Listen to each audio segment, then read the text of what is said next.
Welcome to Thursday Night Knives. I'm Bob DeMarco. Coming up, I get two really awesome new knives that I cannot wait to show off to you. We give away the Kizer Sliver to one lucky Gentleman Junkie.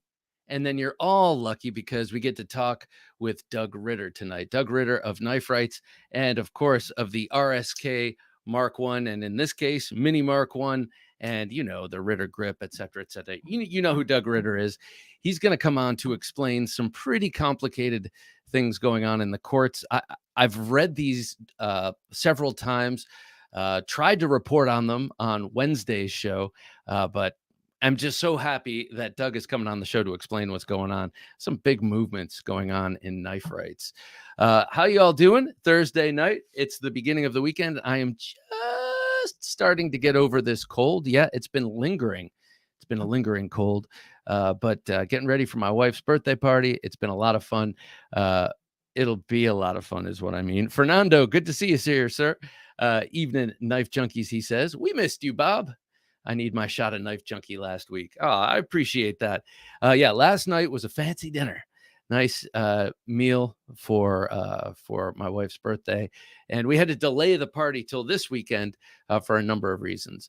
But yeah, I had a lovely steak of bison, which I sliced with the artisan Hyperion gifted to me by the great and powerful Dave of This Old Sword Blade Reviews. Dion Page, nice to see you here, Dion.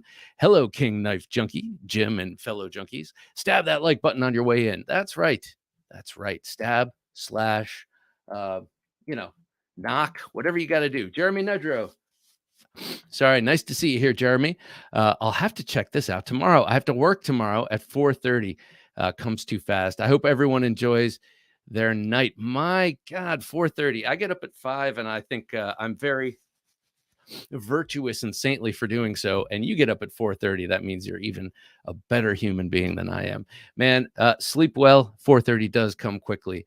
Robert Douglas, nice to have you here, Robert. Evening, he says. I say evening to you, sir. I hope you're doing well. Colby Venable, good to have you here, Colby. Fellow junkies, he says.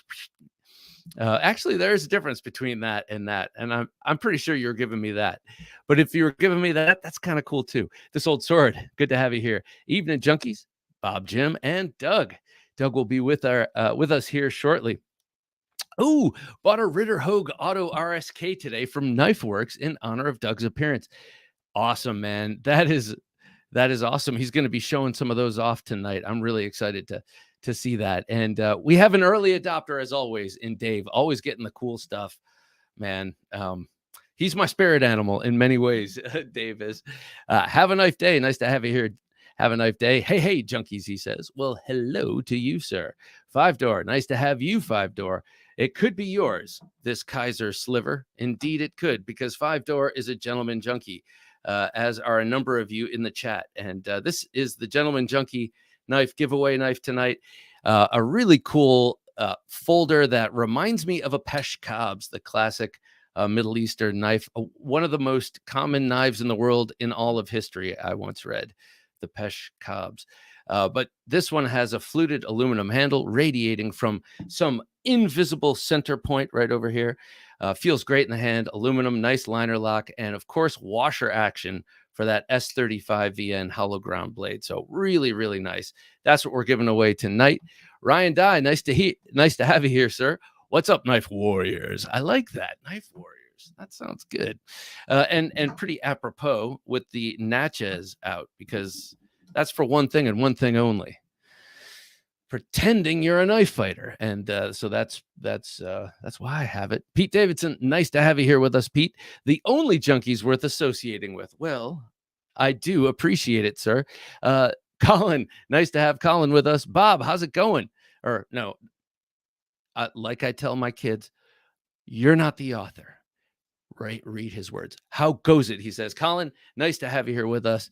Colin Maison Pierre, one half of Devo Knives and Man Alive. Are they just popping with their recent re-release of the Growler and now the Nip? What a great name for that little knife. Just a nip. Just a little nip. Refreshing.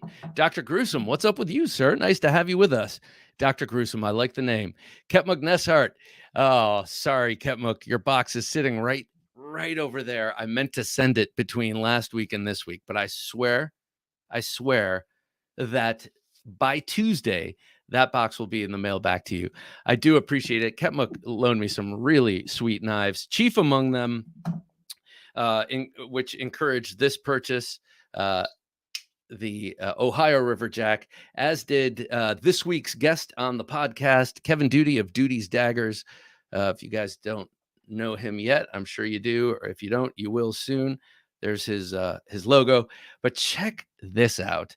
Mr. Duty made and sent this to me, and it is so beautiful. It's greatly appreciated, but also just really nicely done. This man can do leather, and as you can see, it's this really nice green leather that has taken on the shape of the Ohio River Jack, which has only resided within its walls for the last like 2 or 3 hours.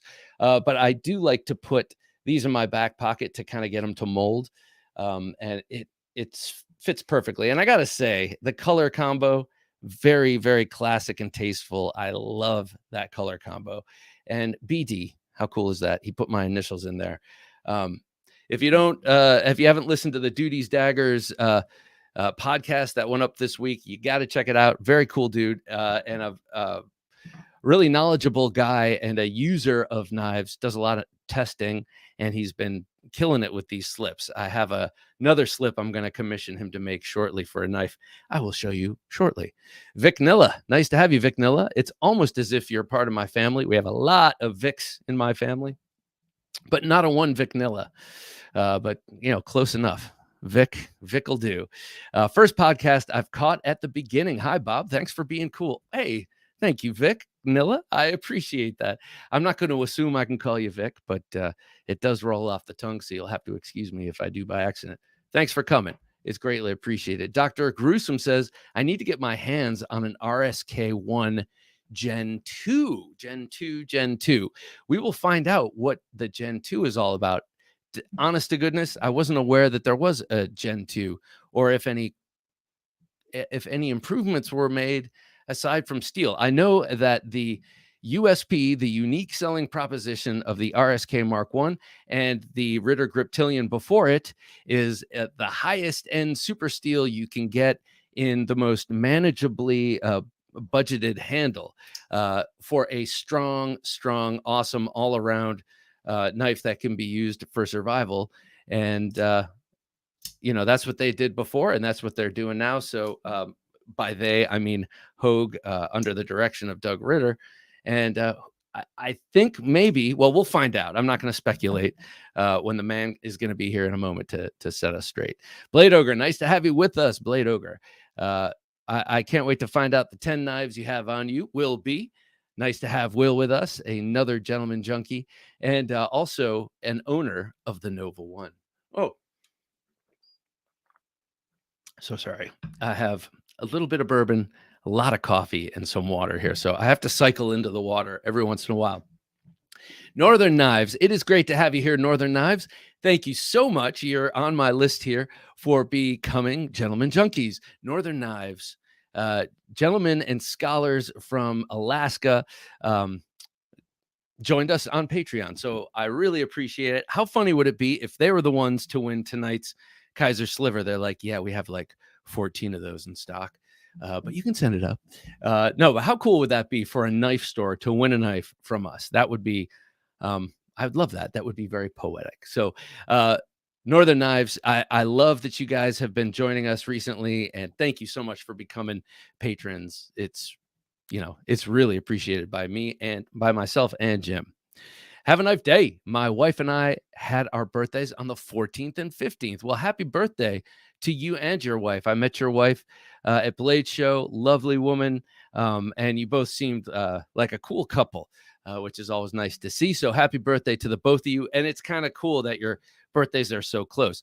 My sister's birthday is the day before mine, and my brother's is a week after mine. So it's always kind of cool.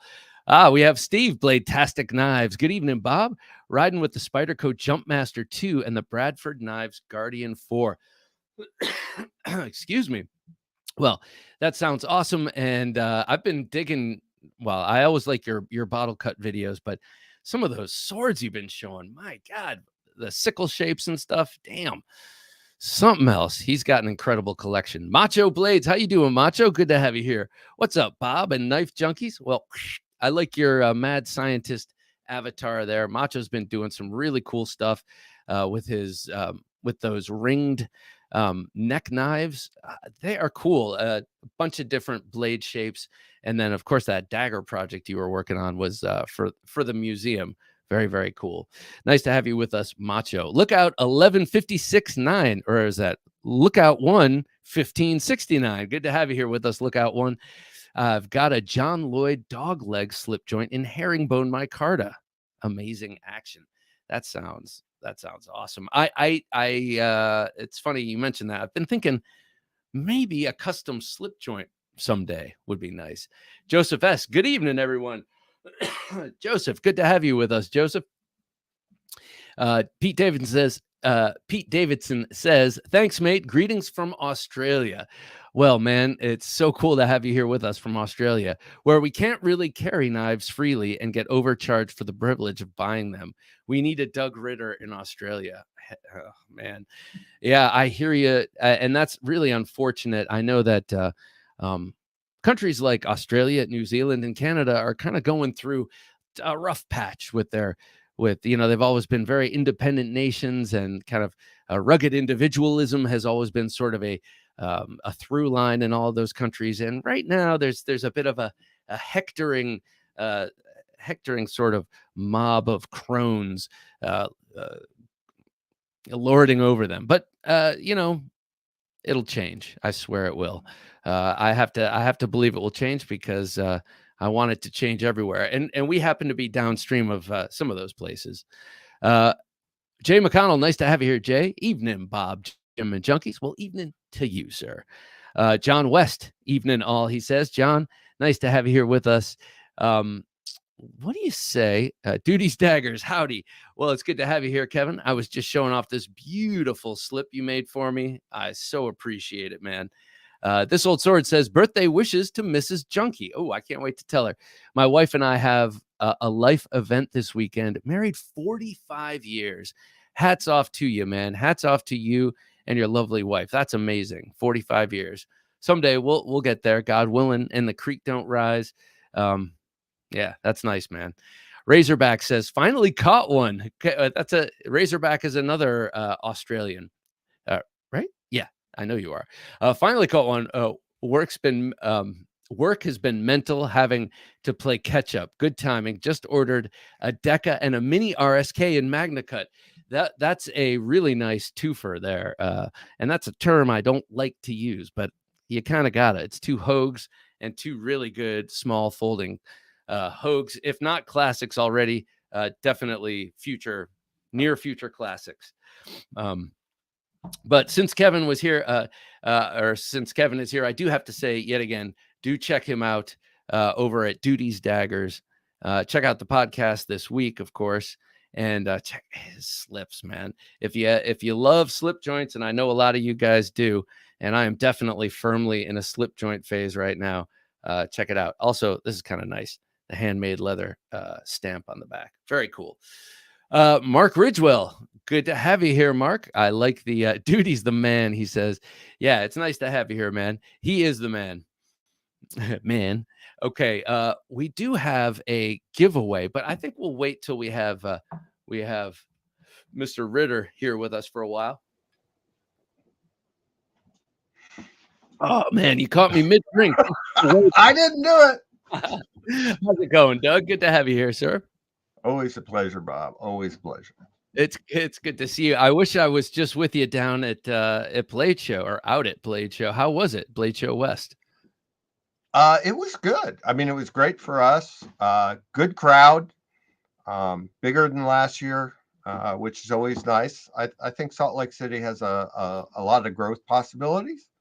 So I'm looking forward to going back there. I used to go there a couple times a year, and I love Salt Lake City. So it's a good location. In the free state of Utah.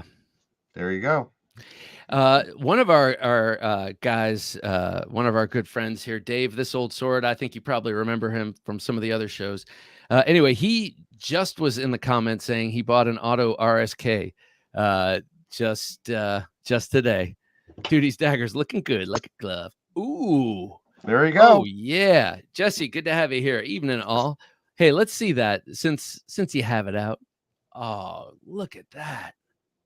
It's taken me a little while to get used to not having a thumb stud, but So is this your everyday carry? Is this what you're carrying now all the time? yeah, I mean, mostly. That Mostly. is a pretty sweet. Dr. Gruesome says, welcome, Doug. Please tell Hogue to produce more RSK ones. So how does that work? How does the production with that work? Well, we send in POs and Hogue produces them and we sell them, and knifeworks.com is exclusive sales for those. They have to fit us in with everything else they produce. So sometimes doesn't happen as fast as we like, and sometimes we wonder what we're going to do with all these. So these are an OEM product. This is not a licensed design that Hogue now owns that they put out. They put them out at your behest, at your request, and payment, we pay for them and payment, etc. Funny thing about that, money has to change hands. Oh man, that is a tricky thing. Well, since you already had it out, let's take a look at that before we jump into some of these goings on, because I haven't been able to really understand them, I gotta say. Let's see if we can go wide and see. So I was wondering if this was going to be a coil spring with a axis or able lock release like some of the Benchmade autos. I'm so psyched it's not. So we had that option, but when it comes to autos, I'm sort of an old-fashioned sort of guy. I like a push button, and we work with Jim Bruins and Scott Bruins at Hogue to put this together. It uses their Wolf coil spring, which is really good. It has a textured push button. I know a lot of people are getting into smooth push buttons today, but I like being able to reach into my pocket and feel it easily and not slip on it, particularly if you have gloves on. So we went with a texture on it. That was important to me. Hogue's mechanisms are just bulletproof. So I'm real happy with it. It is essentially, see if we can do this. I mean, it's the same blade, it's same everything. Yeah. Except for the opening mechanism. Oops. That is so. Tell me about your decision to put a lock on there. So I wish I could show you the picture that one of my closest friends and a Knife Rights volunteer sent to me this morning with the blood on his finger from his auto going off in his pocket. Oh. You don't have to use the lock, but it's there if you want to. The push button is not an easy button to push. I mean, it's not hard, right. But if you have it in your pocket and your keys get in the way and you hit something hard, it can go off. And a lot of people prefer a lock. And yeah, I couldn't figure out a reason not to put one on. Why not give people the option? If you don't give them a lock, they don't have an option. I think that's a fair enough point. Definitely on something automatic that has a strong spring. You never know if you're in a karate fight, someone kicks you in the leg, it could pop open, or whatever happened to your friend. Obviously, the thing to remember about a coil spring auto, particularly one like Hogue, which has a very strong spring, is the spring is going to act on it no matter where it is in the cycle. Right. Whereas if you have a kick spring, like a back spring or a kick spring, that accelerates it, but once it hits something, it stops. So the kick spring is kind of like in a classic stiletto. Right. Okay. You know, But before if you put your hand and stop the blade on a kick spring knife from opening, and then take your hand off, it doesn't open any further. yeah, yeah.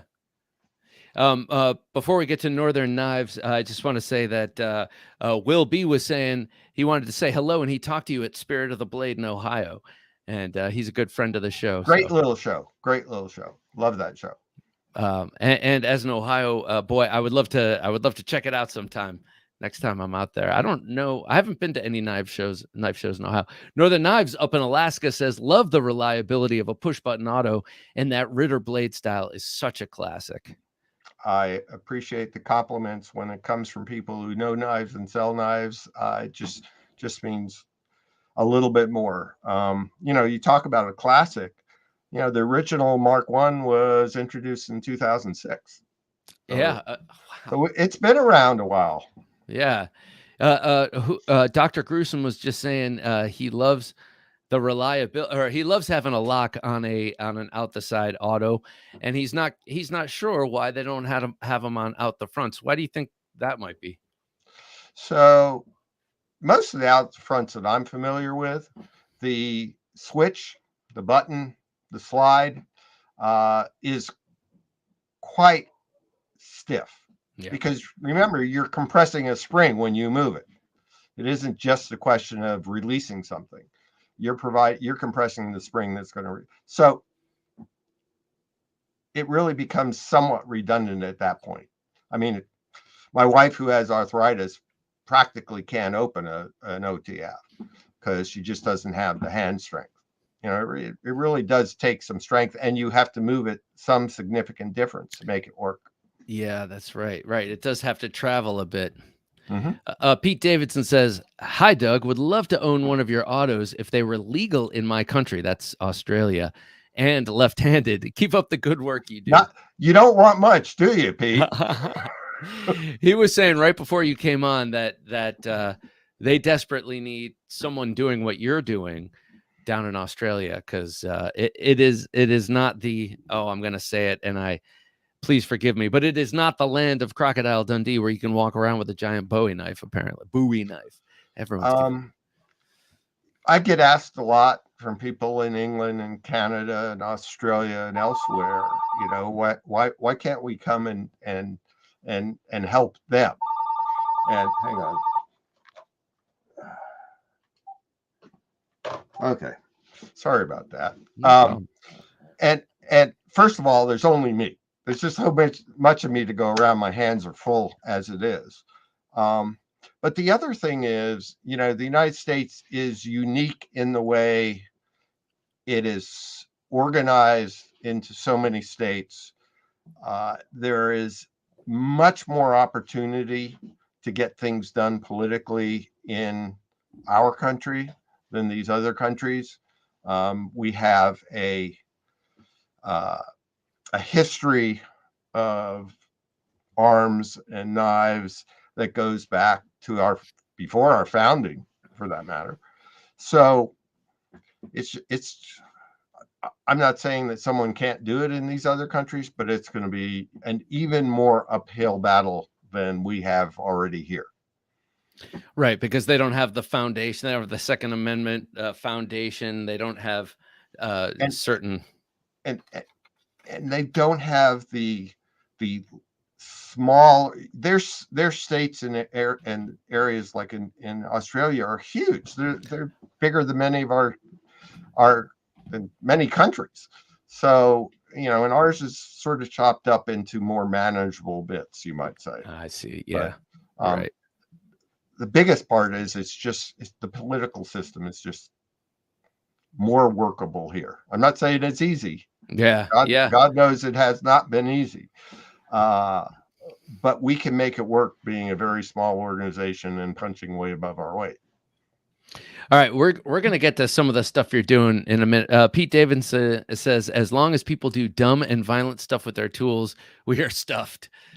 Yeah, but I mean, eventually they're doing it with hammers and other tools.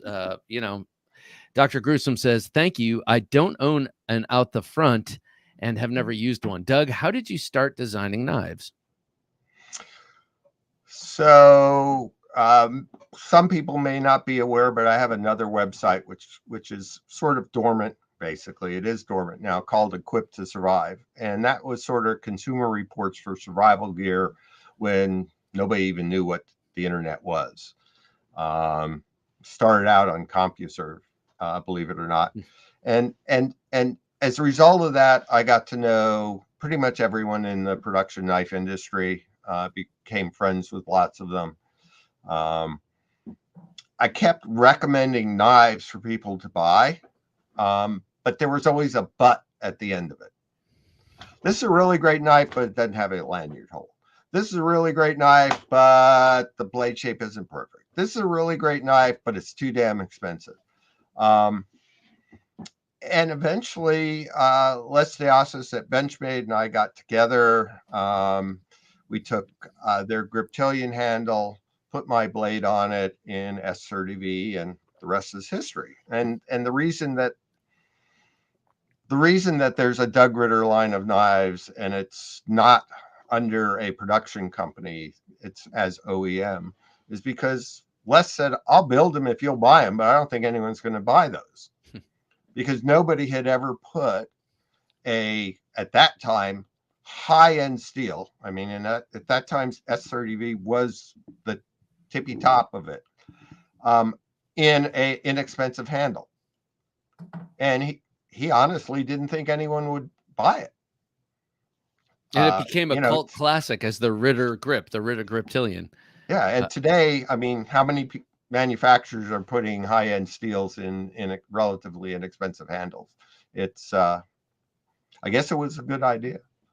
Have a Knife Day wants to know, is it a paramilitary-based government issue? I'm not even sure what that means. I'm not exactly sure either, but is the maybe and maybe he can clarify, but I'm thinking maybe is this a knife that gets issued to special groups? The RSK, the Ritter survival knife, is that something that gets parliamentary?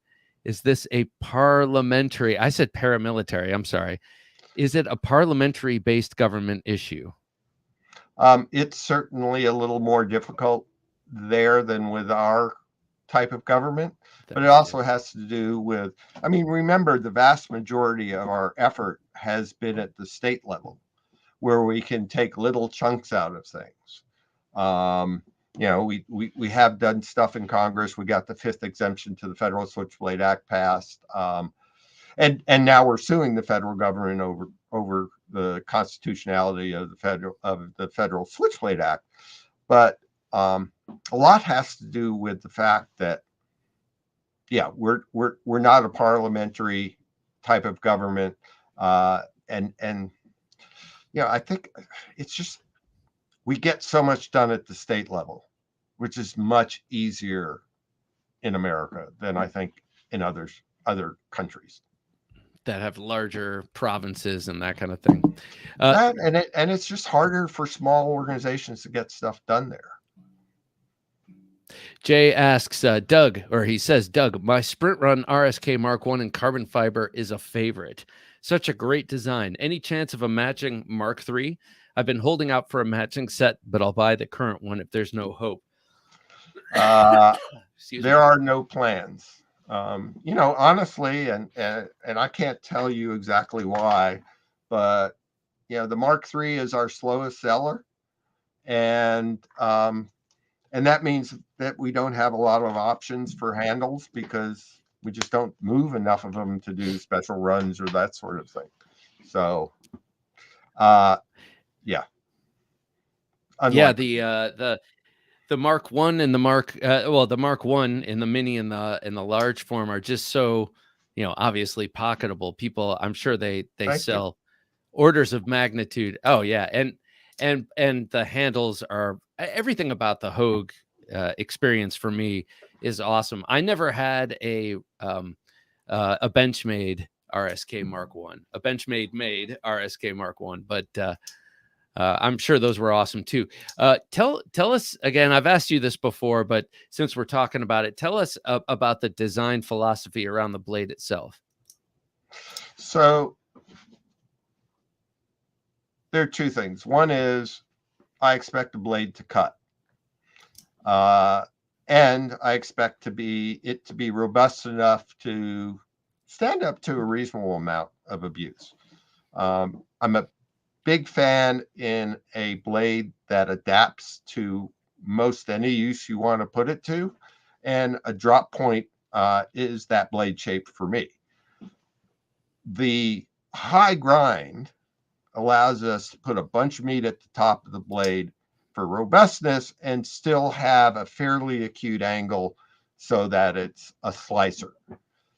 That's really how we end up with what I've got. It's not unlike Chris Reeves' Sebenza in terms of blade shape. It's very, very similar. And one of the first really nice knife I ever owned was a Chris Reeves Sebenza that I got him to put the Equipped to Survive logo on it. I saved lunch money for that. And it's a great shape, and we sort of it's very, very similar in shape, and it's because I used it and it worked, and it's like, if I'm going to do a knife, this is the blade shape I want. So someone was asking about Gen 2.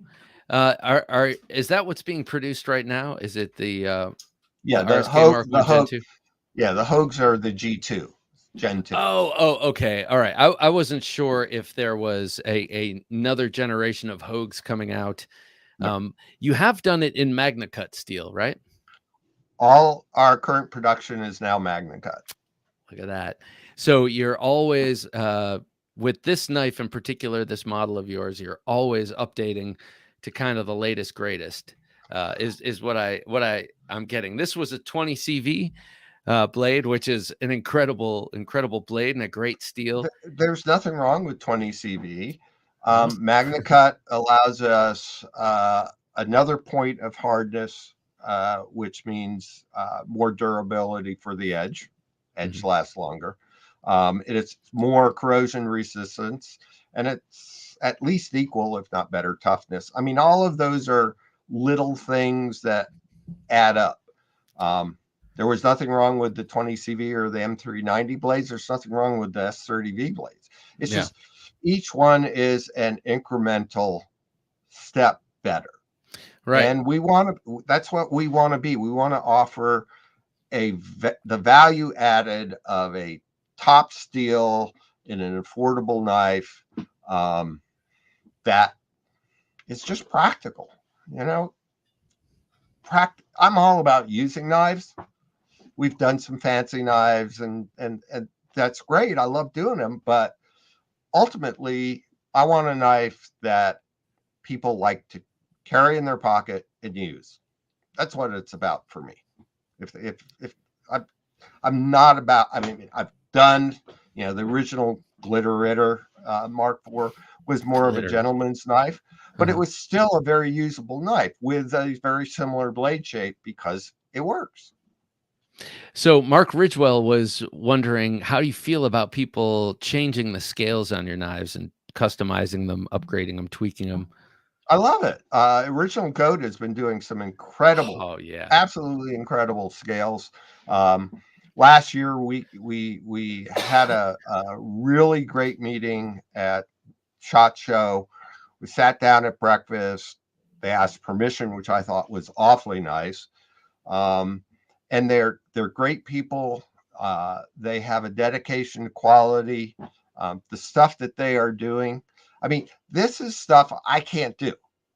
Yeah. Because I have to do batch. I mean, the minimum run for us to do something from a practical standpoint, unless it's something very exotic, is really about 300 to 600 knives. Okay, I can't offer all that, but they can. And my knives are affordable enough, I think, that it makes it practical to do that. Yeah. So, I love the Original Goat guys, and there's some others doing scales as well. But I'm good with it. I need to get a large, and then I need to get some Original Goats. I gave my large to someone. Pete Davidson says, "Hey Doug, do you feel thumb studs get in the way with some cuts? how do you feel about thumb stud cutouts? Like, and I'm presuming he means like opening holes. Um, I don't have any objection to them at all. I respect Spyderco's intellectual property and Sal's invention. I've been using knives for a long time. I mean, just turned 70, folks. I've had a knife in my pocket since I was 7. So what, 63 years, if my math is correct, 65 years. I've never had the thumb stud really get in the way of anything I needed to get done. Could it? Yeah, I suppose it could. And I turned the sound off. I turned the sound off, and no, it doesn't work. I don't get it. All right. I don't see it as a problem. I mean, if I could convince Sal or Eric to allow me to do a spidey hole in one of them, yeah, I probably would. But it works. Cool. Yeah, I love the thumb studs, and yeah, I've never had much of a problem. But we all know I'm not much of a cutter. I wish I was. Wish I were, but not much there. Mark says original goat scales for the TSK are amazing. I think he meant the RSK, but yeah, they look fantastic. All right, I want to get to this because we always have to do a pocket check. So I think right now it's time for us to do a quick pocket check.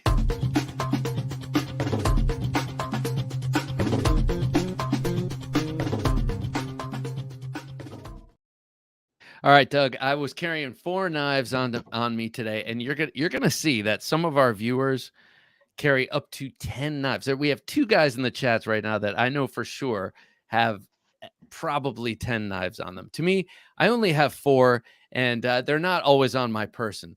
They sit on some of them sit on my desk and that kind of thing. They help me work. They're like pacifiers. But in my front right pocket, I had this most amazing new knife. This is a new design by Paul Munko, a young American designer from Connecticut. And he's done a couple of knives with Kizer. This is his 3rd, I believe. He did the Comet and the Clairvoyant. This is the one that really got me to buy it. It's the Mystic, and it's inspired by, he's from Mystic, Connecticut, so it's inspired by whaling and maritime history, and I really like that. And the blade steel they used is Rex 45, a steel I've never had before, and it's starting to patina, and that's the whole point. It's a pretty hard steel. It's a very good steel, but for me, the coolest part about it is that it's starting to patina. So this is going to look like a piece of maritime history in your pocket. I'm crazy about this knife, which is nice because every once in a while something comes out that just captures your imagination. So that's one of them. In my other, still in my right pocket, in a slip, is the new Jack Wolf Knives knife. This is the Vampire Jack. This is the 2nd iteration of the Vampire Jack. This came out a year ago for let's see if I can get this to focus, for Halloween last year. And this year it's gotten a retread with 2 models in titanium. This one a jigged titanium that I love. And it's got they're doing beautiful work. They really are. God, they really are, man. Ben is the consummate connoisseur of this kind of thing, and he's doing such great designs. This has a hand rubbed blade, which I think is pretty amazing. And it's got awesome walk and talk. It also is a great bagel cutter and a great baguette cutter for breakfast. Next up, a knife I luckily didn't have to use today, but the weather's getting colder, which means I can start carrying slightly larger fixed blade knives. And today I had the Ruffian on me from Hogtooth. Okay. Yeah. You have to explain to me what the weather has to do with the size of the knife you carry.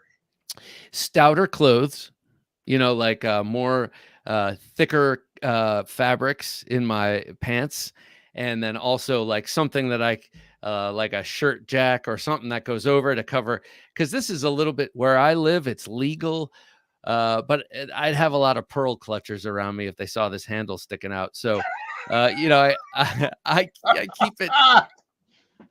I keep it sort of close, and so the clothes, the colder the weather, the larger the knife I can carry, basically. But this is Okay. about where I top out at 4 3/4 inches, handmade by Matt Chase. Oh, I don't know if you knew this, Doug, but I did a collaboration knife with this guy, Matt Chase, and on his platform, I designed the blade. I have one of his EDC Tontos that has the same handle, but we collaborated. I gave him that blade design, and we made 27 of these, and they're out there in the world. But that was my great first feeling.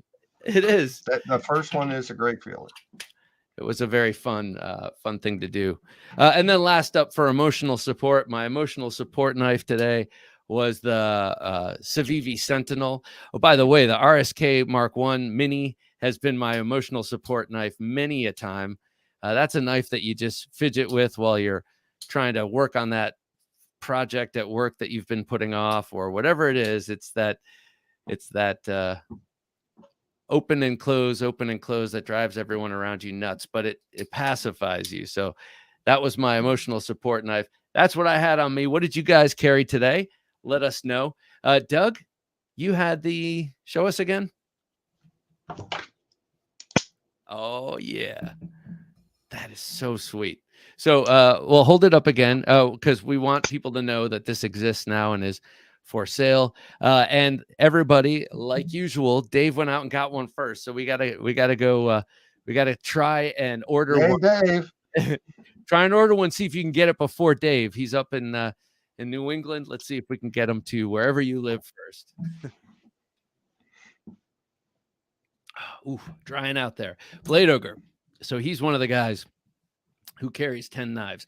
Blade Ogre carrying the John Demko Riverwolf, the Praetorian Swift, the Sniper LPC, the ZT308, that's beautiful, the Queen Big Boy Trapper, Baron Son's Baby Bowie, I've been loving seeing that, that's tiny, the Rosecraft French Broad, the Puma Whitetail, the GEC Granddaddy Barlow, and the Sleazy Ogre. 10.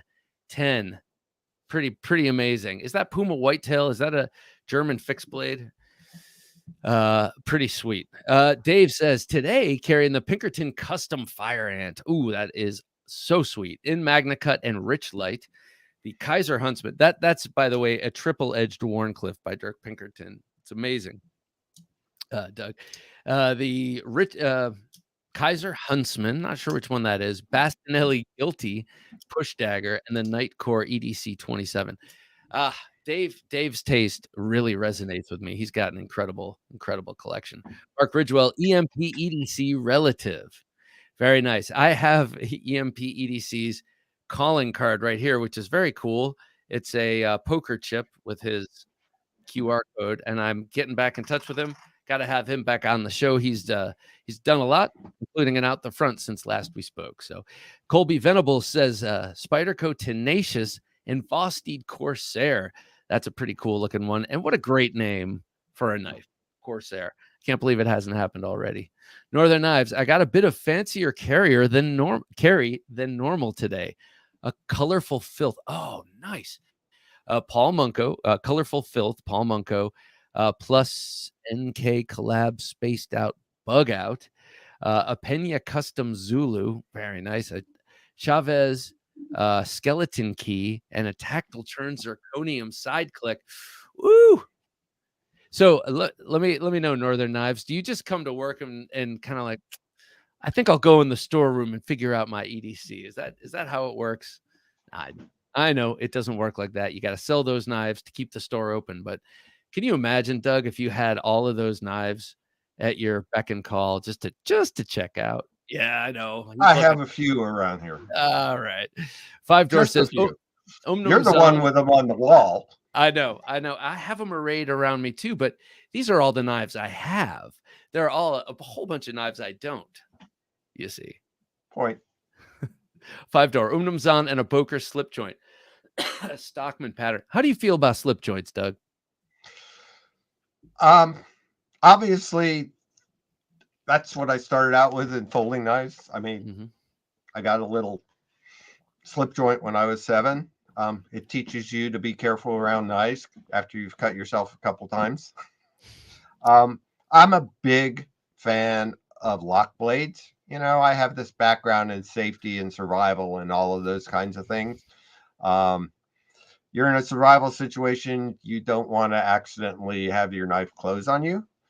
And, that's sort of where I stand. I love good slip joints. I love what Ben's doing with the Jack Wolf knives. I love some of the GECs, some of the classic. Uh, but for me, I have some custom and some nice slip joints, but I carry almost exclusively lock blade folders. See, yeah, okay. So I have a love for them, but yeah, if I didn't have a fixed blade or a locking blade, I would feel like I was under knifed with only a slip joint. And I know that that is a very, you know, it's not It, true because I rarely actually need them. I mean, the fact of the matter is, if you're careful and if you've learned to be careful, you can do virtually anything with a slip joint that you can do with a lock blade. The difficulty comes when you're not careful, when you're not thinking, Yeah. um, when you're in a survival situation and you're dehydrated and your brain isn't working, and boom, now you have a cut. Yeah. And that's really where I come from because that's my background. Right. So, but slip joints are great. I mean, they just, I prefer a lock blade. Yeah, yeah, I'm with you. They're not the only option, but they are a welcome traveling partner. Dion Page says Gonzo G720, thanks to the Knife Junkie. Recon. Oh yeah, Dion's a lucky man. He won a couple of giveaways in a row, and we're gonna do our Wow. our Gentleman Junkie knife giveaway shortly. But we need to start talking about some of knife rights actions because we need some clarity. Recon 1 Tonto, love that. Spike Tonto, was just playing with mine the other night. Uh, all my neck knives on the wall. And a Swiss Army knife Evo grip. Very nice. Very nice. For you've got a nice rounded out carry. Razorback, Gail Bradley 2. That's a Spyderco. Spartan, oh, God, I love this. The Spartan Les George Dagger. I got mine right here. Well, I'm not sure which one you're talking about, but oh, the hollow ground drop bear and about 100 grand's worth of sharpening gear. Wow, man. Very nice. Okay. Yeah, yeah. Make sure that those blades stay sharp. Texas weather, light shorts can't hold up the knives I really love to carry. Yes, that's what I'm talking about. Speaking of Look, I Texas, live in Arizona. Just wear a decent belt. well, I mean, you that can wear shorts and a good belt. sure, but I are carry you? look, Are, I carry a gun. What's the knife any heavier than yeah, the firearm? I mean, that's really, truthiness just saying. coming out. Yeah. I think we probably all need to start carrying guns. Kep McNessart says today, I'm carrying a Dreadnought Forge Kephart. Ooh, like the sound of that. Lake Champlain Barlow. That's an awesome one. And the Spyderco Little Native.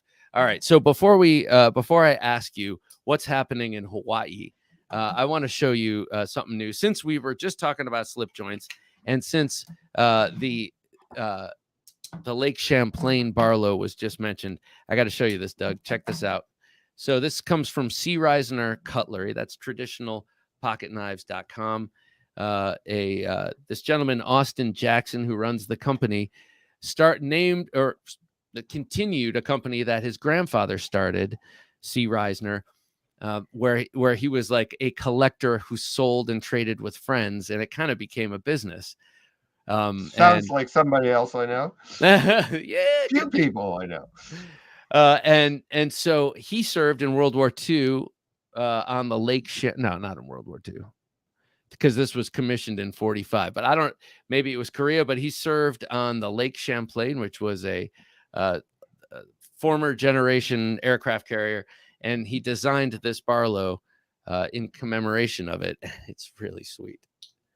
and it is big. It's a 3.5-inch blade, titanium with micarta.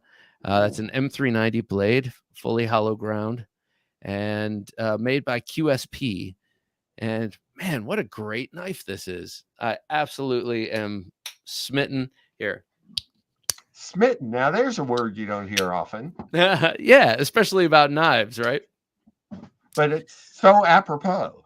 Yeah, I mean, like sometimes you just see a knife and you're like, have to Look, have it. we aren't here talking about needs. We're talking about wants. Correct. Let's be real. Exactly.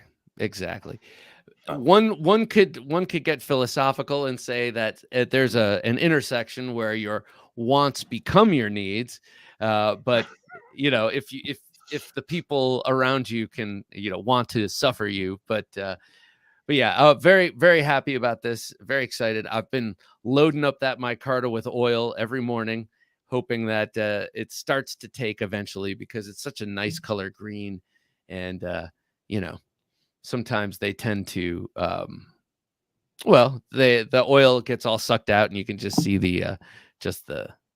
some of the fiber there. Anyway, a beautiful knife. Use it a lot and then it'll get patinaed. Yeah. On the hand, on the micarta. You're just not using it enough. Well, that's because I have too damn many knives, Doug. Well, there is that issue. Okay, so let's talk a little bit about this. Here's Will. He's another 10 knifer. Grimsmo Norseman, Sharp Eye Design, Evo Typhoon, Protec Mordax. What a cool knife. Benchmade Rift, Spyderco Smock, Axial Shift, Stonefish. That's a nice big fixed blade. Riot Exo and a Tops Dart riding shotgun in the G. All right. Will's got it covered, especially with that Tops Dart. If he gets attacked by a Velociraptor, he's got something on him. So, okay, Doug, I want to find out. Let's start with Hawaii. What happened in Hawaii, and then what happened? So, Hawaii is about butterfly knives, ballet songs. That was a lawsuit started a few years ago before the Bruin decision came out. Alan Beck initiated that lawsuit on behalf of some folks in Hawaii. They got, as expected, a adverse decision out of the district court in Hawaii, and it was appealed to the Ninth Circuit. We wrote, I think, a very important amicus brief for that and filed it with our friends. They got, and then everything came to a halt while Bruin was being decided. And because of the timing, we got Bruin, then they got assigned their panel. And they got very lucky with the panel. They got a Bush appointee and 2 Trump appointees who wrote an absolutely incredible Second Amendment based decision on why butterfly knives should be legal in Hawaii to possess. And then that was appealed because Hawaii couldn't stand that. And if they hadn't appealed it, the Ninth Circuit probably wouldn't have done it itself. So it is now on petition for rehearing en banc, which means that theoretically means the entire court is going to hear the case. But since the Ninth Circuit has so many judges, eventually, assuming it rehearing en banc is granted, which it almost certainly will be, it'll end up being heard by the chief judge and 11 judges from the court that sit regularly. It does include senior judges. The short version is we won. It's basically stayed, and it will probably be a few years before that works its way through the system. So you won, meaning you got people in Hawaii the rights to carry or restored their right to carry bally songs. to possess. To This possess. wasn't even a carry case. Okay. This was simply a possession case because they're absolutely outlawed in Hawaii. So this is Okay. a possession case. Okay. But And we won, but it didn't change anything in Hawaii because it's been immediately appealed, and so why? that's how it often works. What are the reasons given in the appeal? Why do they care so much? Oh, they care so much because they don't like us. Okay, so is it a knives? It's simple. It's so simple. They're against everything we stand for, including freedom and the freedom to own whatever knives we want. I was afraid that was the answer. They come up with cockamamie excuses that are not aligned with the Bruin decision, and we got to work our way through these tortured decisions to come up with the decision, the restrictions that they want to keep, until we get to the end. Okay, so let me ask you this: with I mean, you could say this about any period of time. We happen to be living in a period of time right now, this moment, where there are a lot of things that require a lot of very thoughtful attention, and we know that is not something we are in high supply of when it comes to our federal government. So is this kind of a slam dunk kind of thing that people do for optics? Oh, look at me, I'm banning weapons. Look at me. Is this something that people see as just low hanging fruit that they can grab a victory on their way to taking other rights? Oh, I don't think so. I think that this is independent of it. It stands on its own feet. When you're dealing with knife laws, that's just an aspect of people who don't like you to have the freedom to do whatever you want. We have a philosophical split between the left and the right. And that's the way it breaks down. I mean, we've been very lucky as we have gone through the legislatures in this country, 28 states so far, that the vast majority of our bills repealing knife bans have gotten bipartisan support. That is a lot easier in some circumstances than others. Then you get to the very difficult states like California, Hawaii, New York, New Jersey, where the opportunity to get something done legislatively simply isn't going to happen. It's just not going to happen, and that's why you sue Hawaii over their Valley Song prohibition. We are suing California over its prohibition on switchblades 2 inches and greater. There are other lawsuits coming. We won our lawsuit against Philadelphia without even hardly working at all. I mean, that was the first post Bruin win for knives under the Second Amendment. Okay, that was huge. Well, I want to talk about Philly because I lived there in the early 90s, where you could probably walk down the street with a samurai sword back then. But what is Bruin? Remind us. So Bruin was the decision that essentially said that your rights to carry an arm, any kind of arm, are protected by the Constitution, the same as the First Amendment and any other amendments, and that the states cannot restrict possession, ownership, purchase, sale. The only thing that they are actually allowed to restrict is how you carry it. They either have to allow open carry or they have to allow concealed carry, but they can't not allow any carry. Okay. It's really that. I mean, there's a lot more to the Bruin decision, but for us, that's what it boils down to. That's big. Robert von Darth says, why is it that the Second Amendment community generally doesn't take bladed weapons seriously? Well, because the biggest fight and the biggest amount of money and everything else has been for firearms. like we like to say, we're the second front in the defense of the Second Amendment. But we're so tiny compared to the firearms fight, which gets all the press, gets all the emotions.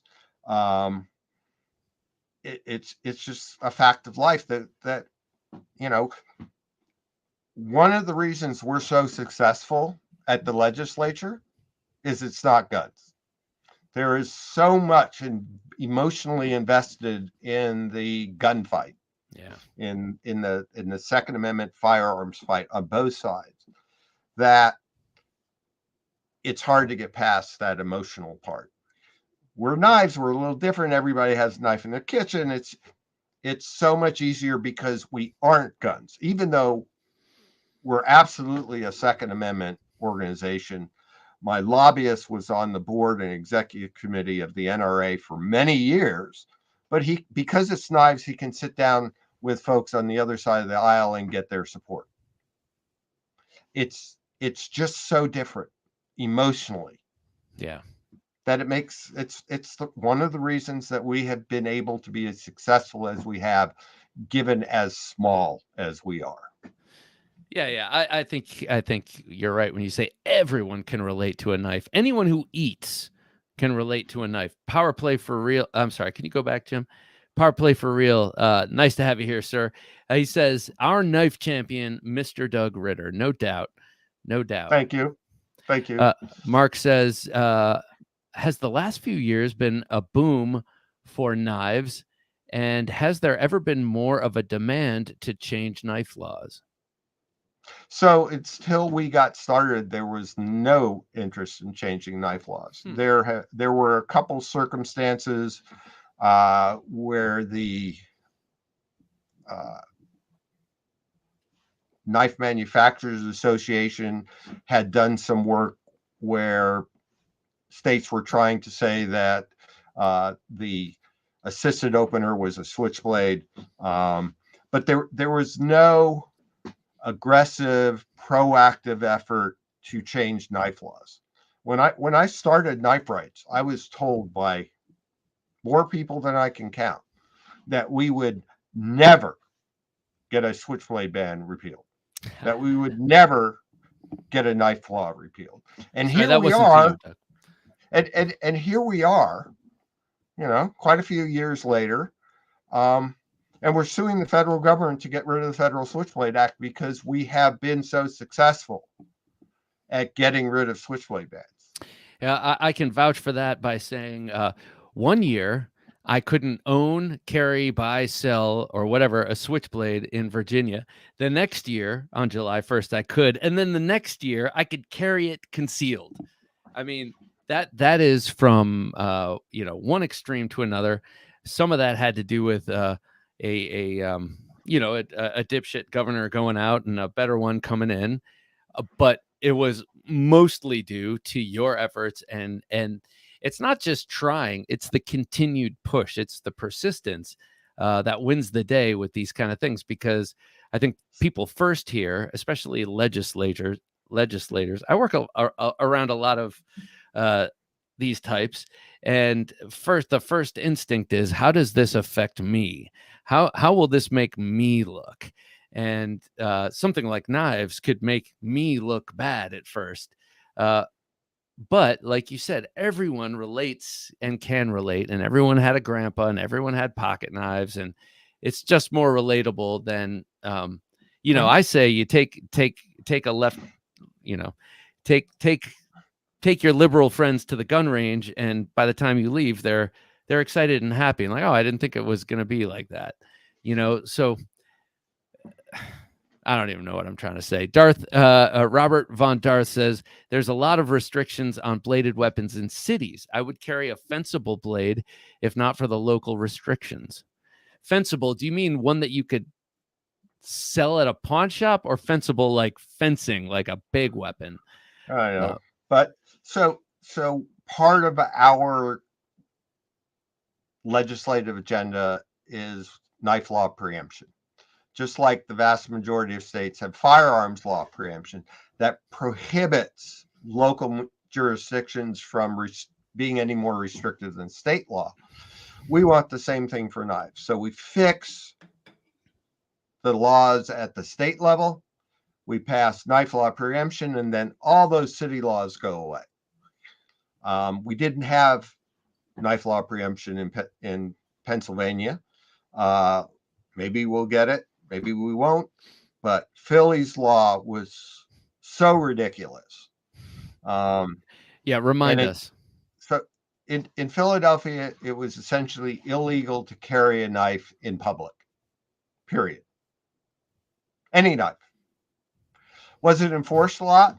No, but God help you if you were that unlucky guy. And we expected that to be, a lengthy, drawn out, one of the very first post-Bruin Second Amendment knife lawsuits in the country. And they rolled over. They settled. They said, yep, we can't do this anymore. Yeah, good. Wear them down, man. They deserve it because they're overwhelmed, not just Philly, but they're overwhelmed through their own stupid policies, and they don't have time to worry about their dumb knife laws. Philadelphia, you know what you can do there? You can riot really and good loot. Chinese food. Yeah, I know. I mean, I lived there for 4 years. I we loved lived it outside of Philly for a few years as well. Did so, where? Phoenixville. Oh, King of Prussia. Oh my God. Okay. I had a girlfriend in Phoenixville. And then someone else who was on this show just recently, Aaron Bieber of Aaron Bieber Knives, lives in Phoenixville. Aaron Bieber Knives, right? Small world. It is. But hang on, before we get to you, John, I was going to say, in Philadelphia, yes, you can riot and loot and you're just fine. But don't carry a Swiss Army knife in your pocket, or heaven forbid you carry your chef's knife to work. And you can now. Yeah. Well, you can now. We fixed that. Thank you. John West says, for those of us not in the know, how can we help Mr. Ritter and Knife Rights? Send money. Send money. I mean, unfortunately, it costs money to do this stuff. If you go to the kniferights.org homepage, up on the top is a donate button. We'd love to have your support. We also do a big annual fundraiser called the Ultimate Steel every year that we just finished and are giving out over $200,000 worth of prizes, knives, guns, and other cool stuff. Trips.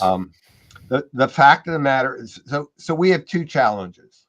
One is money. I mean, it's costs hundreds of thousands of dollars to do what we do, and now we've taken on this litigation effort, which is going to be hundreds of thousands more.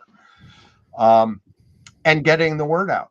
Please tell your friends about us. One of our biggest issues is, I didn't even know there was an organization getting rid of knife laws. Hell, I didn't even know we had bad knife laws.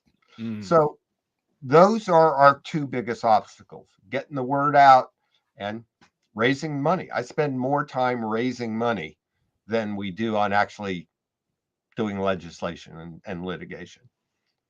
And as you explained it to me here before, sales of the RSK Mark I and your knife lines go to help you live so that you can keep fighting this battle. If I didn't have the knife sales, I'd have to get a real job. So buy RSK Mark I's from Knife Works. That's another way to support.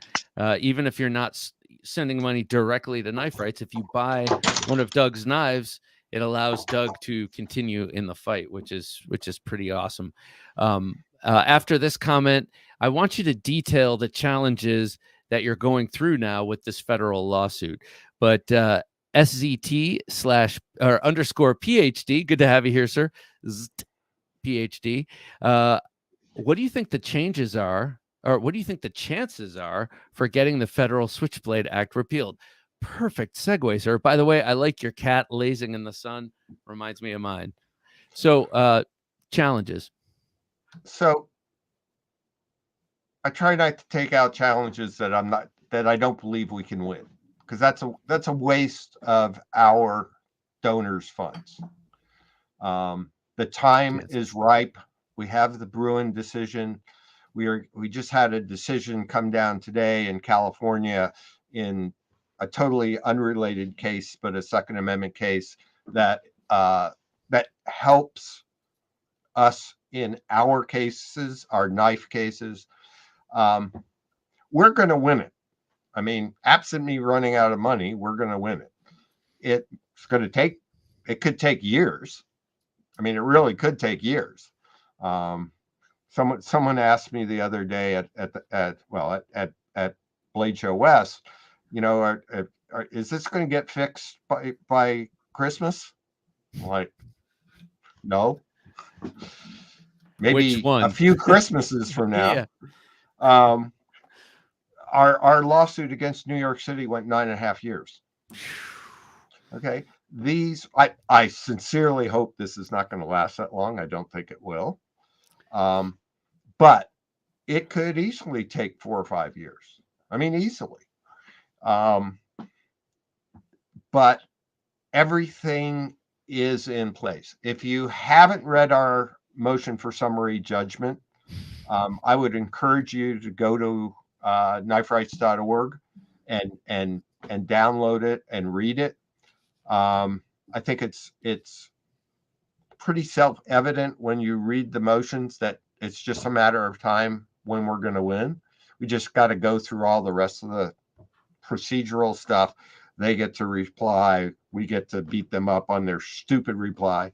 I mean, one of the things that we discovered when we started researching all of this is, first of all, you can't restrict. Bruin said you can't restrict arms that are in common use for lawful purposes.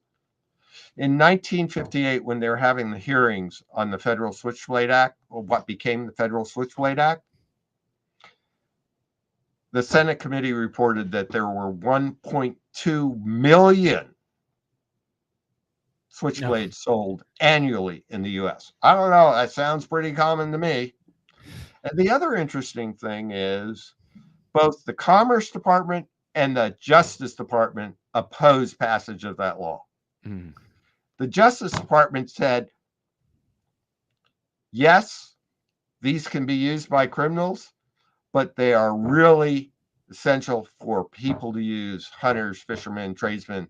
I mean, the Justice Department that we are now suing, that is trying to defend the 65-year-old stupid law.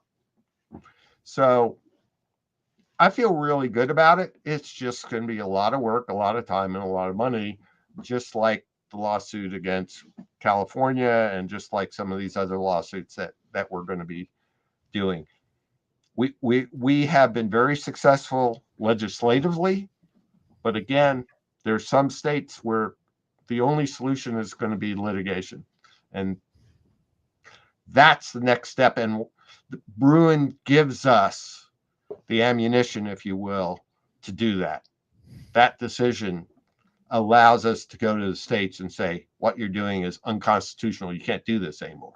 Right, right. It'd be nice if they'd roll over like Philly did, but, you know, states generally aren't like that.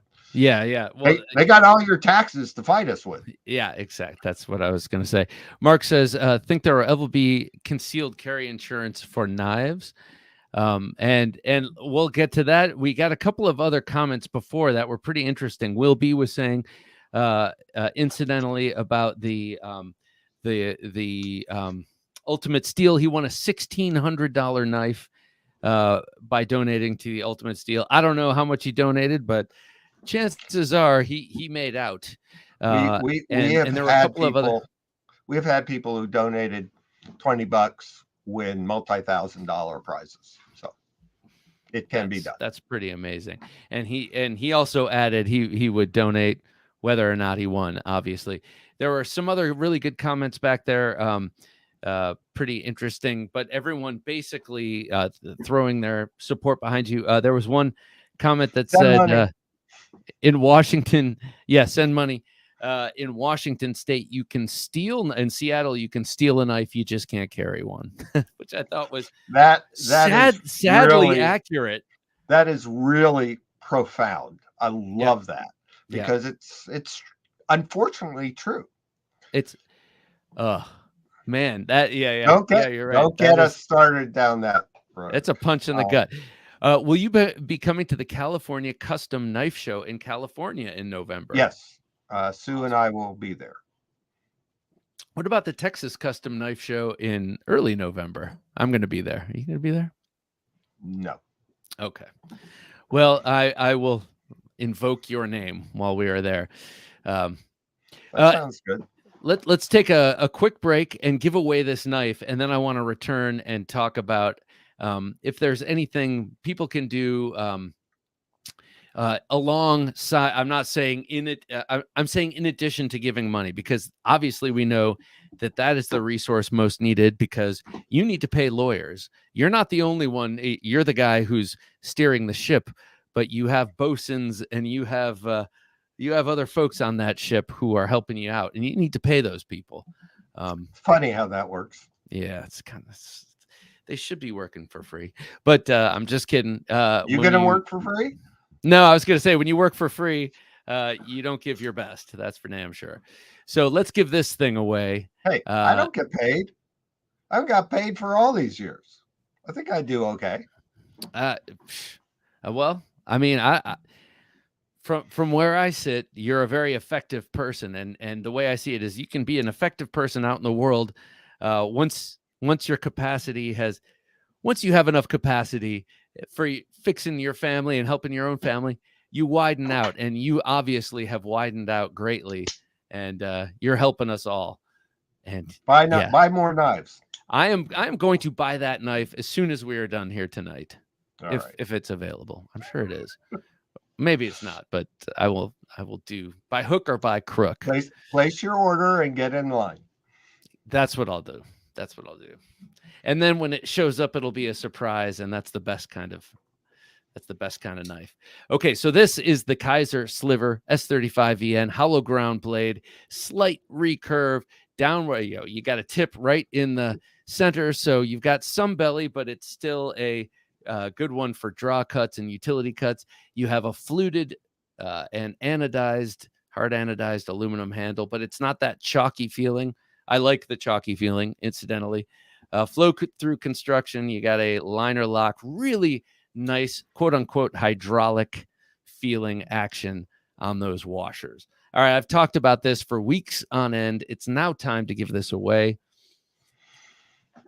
Dave, this Old Sword Blade Reviews gave this to this channel, and man, this is going to be a hard one to give away, because I think it's very cool, but better it's in your pocket than mine. Okay, let's do this. Do me a favor, sir. Count down from 3. 3, 2, 1. Boom. Nice. Thank you. I think this is your second time doing this. Okay. I'm almost a pro. No way. That's so funny. All right. Northern Knives. That's so funny. Like, what if this guy wins? And he wins. How cool. All righty. That's the algorithm or something listening to me. Alrighty, Northern Knives, this is yours. Please send me your address to TheKnifeJunkie.com or TheKnifeJunkie@gmail.com. Send it there, and I will get this in the mail to you. I promise by Tuesday. I know I will happily eat a hamburger today for. Wait, how did that go? I will pay you. Pay you tomorrow for the hamburger. Pay you on Tuesday for a hamburger today. Something like that. Yeah. All right. So that's cool. Ago. Yeah. Very happy to see this going out. That was Popeye, by the way, if no one got the reference, Popeye reference. All right. I want to show you something cool, Doug. You know the Demkos. You know Andrew Demko and his brother John. They're great guys. They've done a lot for knives in general. And they just came out, since Cold Steel got sold to GSM, they've gone great guns on their own company over the last 3 or so years, releasing the 20.5 and the Shark Lock and all that, and then licensing the Shark Lock out to Flytanium with that cool knife. I can't remember the name of it. Well, now they just released their second line of fixed blades called the Armiger series. And when I saw this, Doug, you'll know why. When I saw this, I had to make it mine. First of all, before we even pulled the blade out, something cool. They have a somewhat typical sheath, typical in that it's a modern plastic here, but unlike most or all Kydex sheaths I've ever seen, this is not Kydex, but you can unscrew these screws, take the damn thing apart and clean it out, which I think is very cool because I've scratched up so many blades getting stuff trapped in my Kydex, and then so this is a nice thing here. You got that little topographical pattern there, but check this out. This comes in 3 different blade shapes. I got the best one. Oh yeah, look at that! Look at that. Serrations. It's a bayonet ground spear point with serrations, and whether you get it serration or straight bladed, it has a sharpened swedge, which is just it warms the cockles of my heart, as they say. I love a sharpened swedge, and this little spear point is such a great little knife. 80 CRV 2 with the coated blade, so it's not going to rust on you. You got an exposed tang there to adjust attitudes, break glass, that kind of thing. But if you put if you cap the pommel with your thumb, it's not uncomfortable at all. You've got jimping up there. One of my favorite features, a subtle feature, but this is a symmetrical handle. But on the top side, you have jimping. Yes, for your thumb and for gription, but also just to index. If you're in the dark, you're doing night ops, if you will, and you're like, which way is my blade? You can always, okay. Business end is where it needs to be. Armature by DeMarco Knives. I think it's awesome. Yeah. So let me ask you a question, Bob. Sure. Are daggers legal for you to carry in Virginia? Somewhat. And by somewhat, I mean, sure. No, I don't know. I have no idea. Probably not. We have an app for that. That's right. What is the app? Tell us about the app. So we have an app that lists all the blade laws in the 50 states, plus about 40 major cities, as well as links to where you can find your local knife laws. It's called The Legal Blade. You can go to legalblade.org, or you can scroll down on our homepage. It's free. We just finished updating it. Blade HQ, give them kudos. They have funded the development of this app for years. But if you want to know what the laws are where you live, that's the place to start. And, since we're the one who changes the laws, it's always up to date. Oh, yes. Yes. That was a buzzkill, the way you brought reality in on my little double-edged party there. I do have a lot of double-edged knives, but I never carry them in public because that would be wrong. And I don't want my moral betters to call me out. Hopefully your elections will go our way, and we'll fix that next year. Yes. I'm doing my early part. Let's see. Robert Von Dar says, guys, get that app. It's great. Yes. Thank you. The app. Razorback says, I'll be buying a full-size RSK as soon as they are back in stock. Reckon there'll be a bit of hype around the Spidey hole version 2 if you ever decide to make it happen. That decision is not up to me. And if Eric and Sal change their mind, we'll be putting POs in immediately. How long are they going to have a stranglehold on the circle? So I could do it tomorrow, but I won't, because I respect Sal. He's been a supporter of knife rights for a very, very long time. I could do a triangle. That's not the way I work.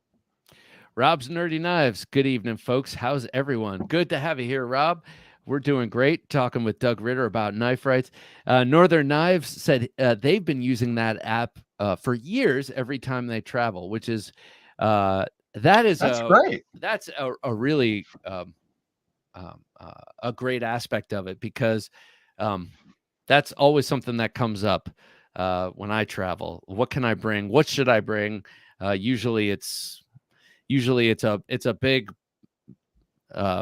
plumbing nut and some paracord. Like I generally don't travel with knives anymore because I've gotten busted at the airport so many times, and my wife, God, she's like, but recently we were behind someone else who got busted in line. I was like, I do not have it. Don't worry, baby.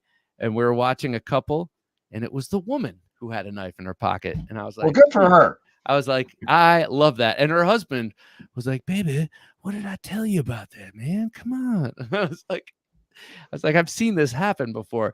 Jacob, good to have you here, Jacob Vermette.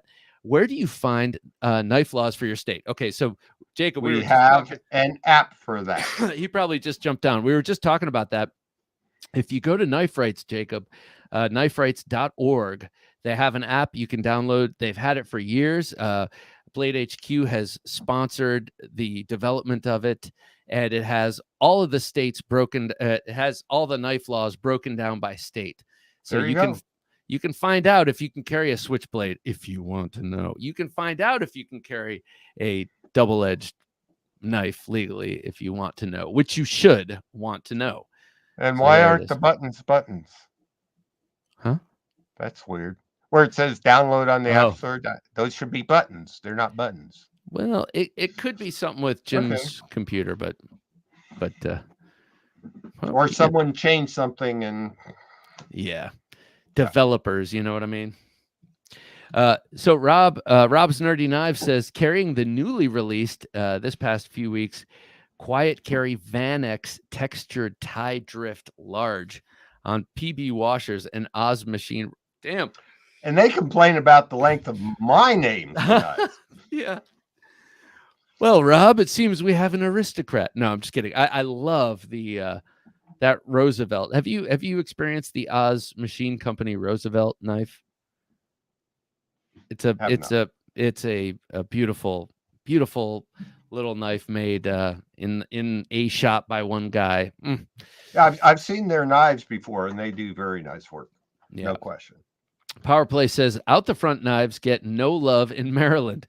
Nothing gets any love in Maryland. I'm just kidding. I can say that as a Virginian because of the laws. Unfortunately, what's up with Maryland? Sooner or later, we'll fix that. I love to hear that. Maryland, it seems like you did a good thing by coming to Virginia, so close to, the nation's capital. Next, it's Maryland, also very close to the nation's capital. And then the goodness can spread from there because that's how we do. We do everything top down these days. So maybe we can do knives that way too. Maryland is probably going to be one of those states that we have to litigate rather than legislate. But yeah, we'll get there. Yeah. So what is your overriding motivation? What really keeps you going? So it started out with everyone saying we couldn't do this. And that's always been a motivation for me. It's a lot of the things I've done in my life have been the result of people saying, you can't do that. But one of the other things that motivates me is being able to do things that will make a difference for our kids, our grandkids, our great-grandkids. We've been living with bad knife laws for a long time. Most of them came about after the Civil War. I really didn't have any knife laws before then. And they've just accumulated, and we started getting the switchblade laws and other restrictions in the 50s. So they're relatively recent. So I get a chance to make things better for all the people that we care about in the knife community and throughout the country. And it also does something that decades from now, people will probably not know why they can carry all these knives, but I'll know that I made a difference. That counts. I can't fix all the world's problems, but I can fix knife laws in the United States. Ah, man, and you've proven that. And you can't do that without support. We can't do this show without support. I want to take this moment to just thank our patrons because, that's this is a much smaller operation than Knife Rights, but for us, we wouldn't be here without you guys. Thank you, one and all, to all of our patrons, whether you're gentleman junkies, tactical junkies, or traditional junkies. It's greatly, greatly appreciated. Let me read off the gentleman junkies for tonight. 5-door. That's Doug. We have Ben Belkin, Byron Kennedy, Caleb Townsend, Cam Michael, Colin Maison-Pierre, Dante, Dion Page, Edwin Callow, Ezekiel Yates, Francis Valaire, Grim Reaper, Jay McConnell, Jesse Tellis, Jock across the shock. We have JVF also across the shock. K Mason, Kevin Moore, Martin Gamboa, Mr. VC also over there.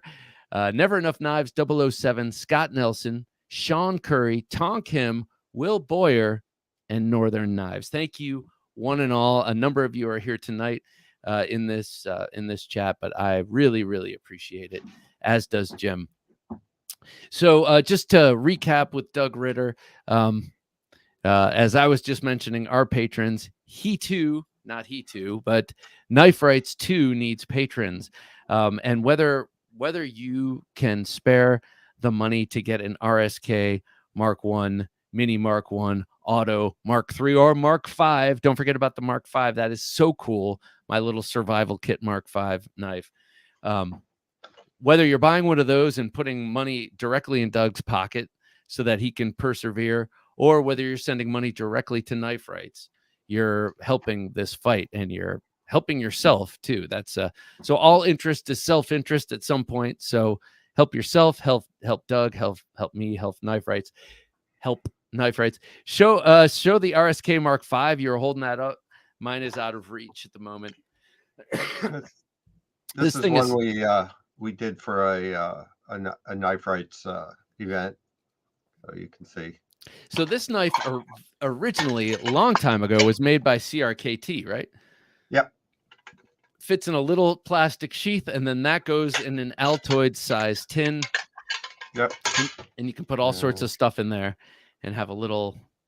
I love that.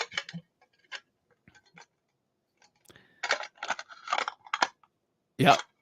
They say that your survival kit should have stuff in it for your own survival. Like for me to have fishing hooks in there, it doesn't make sense because if I need it, it's getting from work to here. So I'm probably not going to be fishing along the way. But there are other things.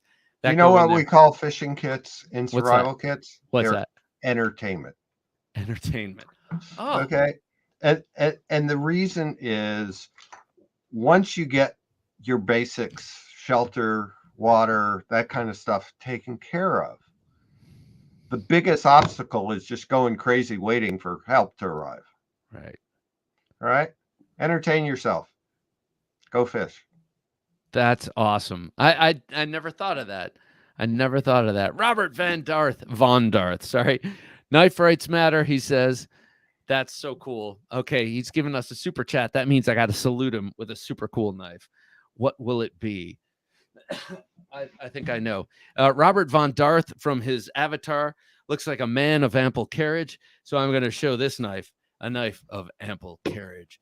This is the Puzon Predator Hunter Bowie by Work Tough Gear. That is a real knife.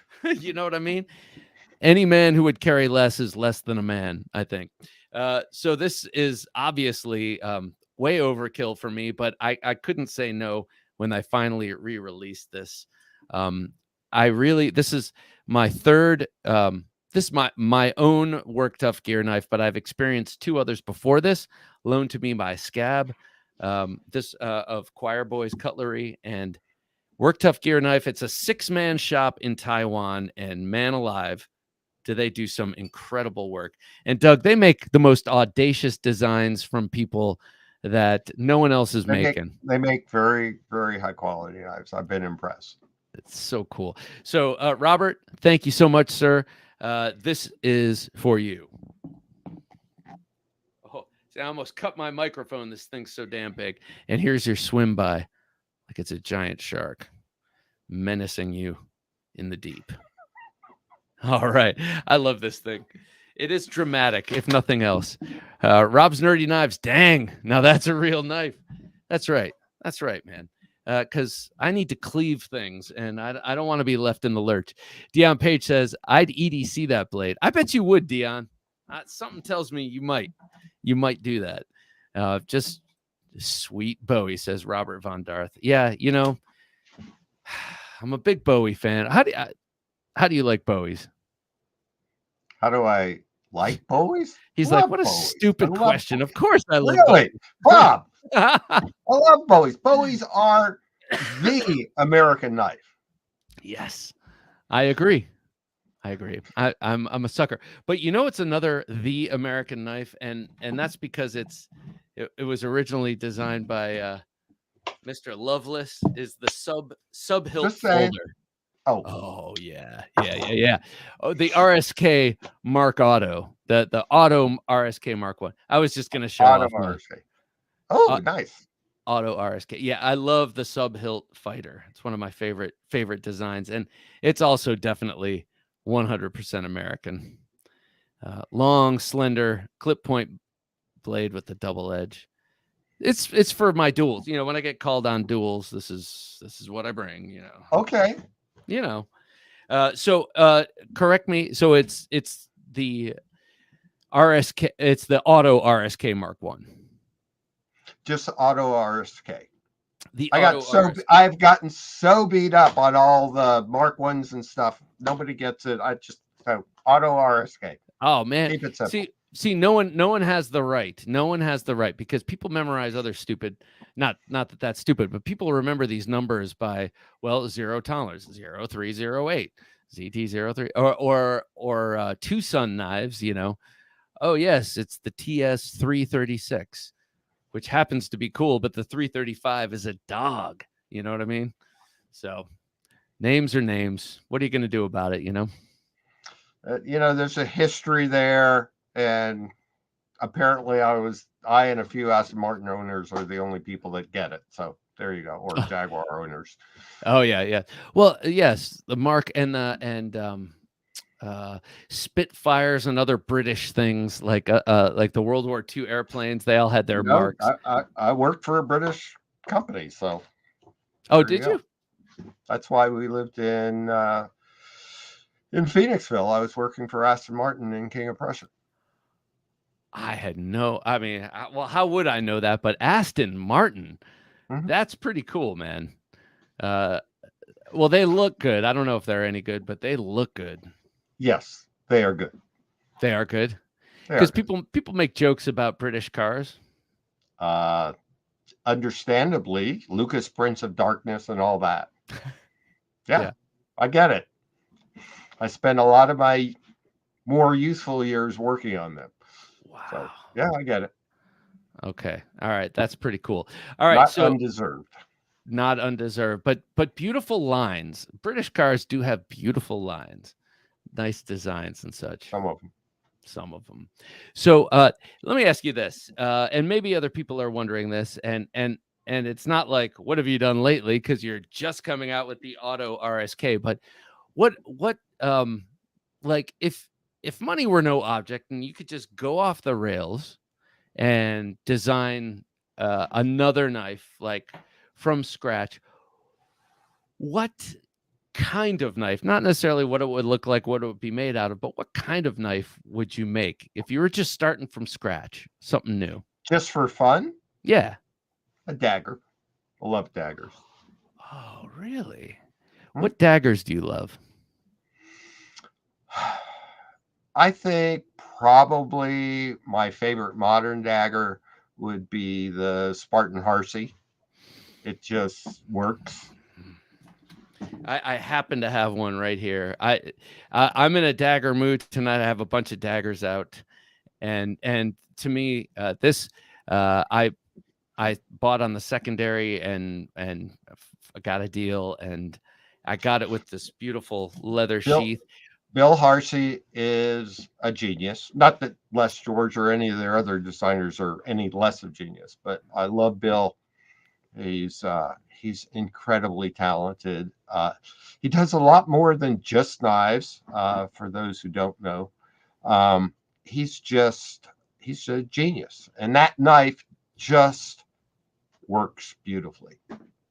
It is a perfect to look at. Feels great in hand. Of course, I've never used it, but the handle is sumptuous. I mean, it is just yeah. This is an outstanding, beautiful knife, and it also has four perfectly hollow ground bevels, and that makes it slicier if you got to cut with it. Well, and one of the difficulties with daggers is when you have to use them for utility purposes, is that's a very short grind. Yeah. So it's really hard if you don't hollow grind it to really get any sort of slicing capability out of it compared to a conventional knife.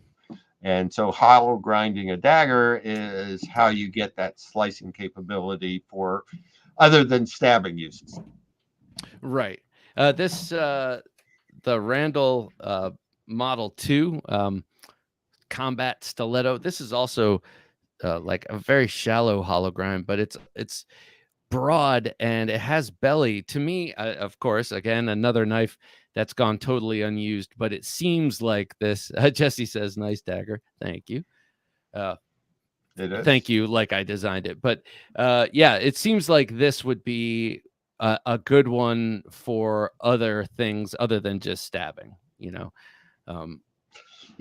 fact of the matter is that typically someone who's going to carry a dagger is probably going to have some sort of pocket knife on them.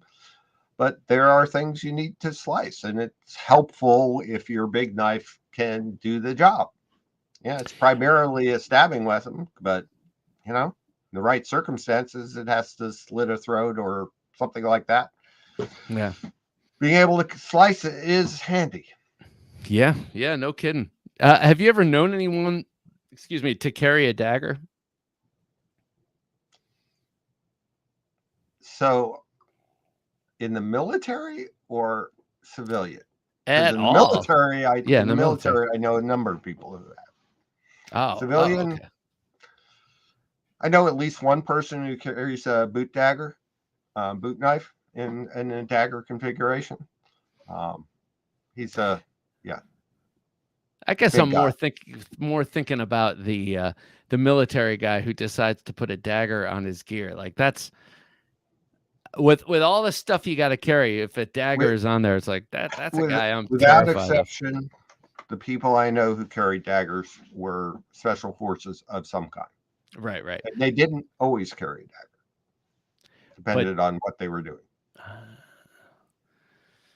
Man, the imagination it could go wild here just because but they're just cool.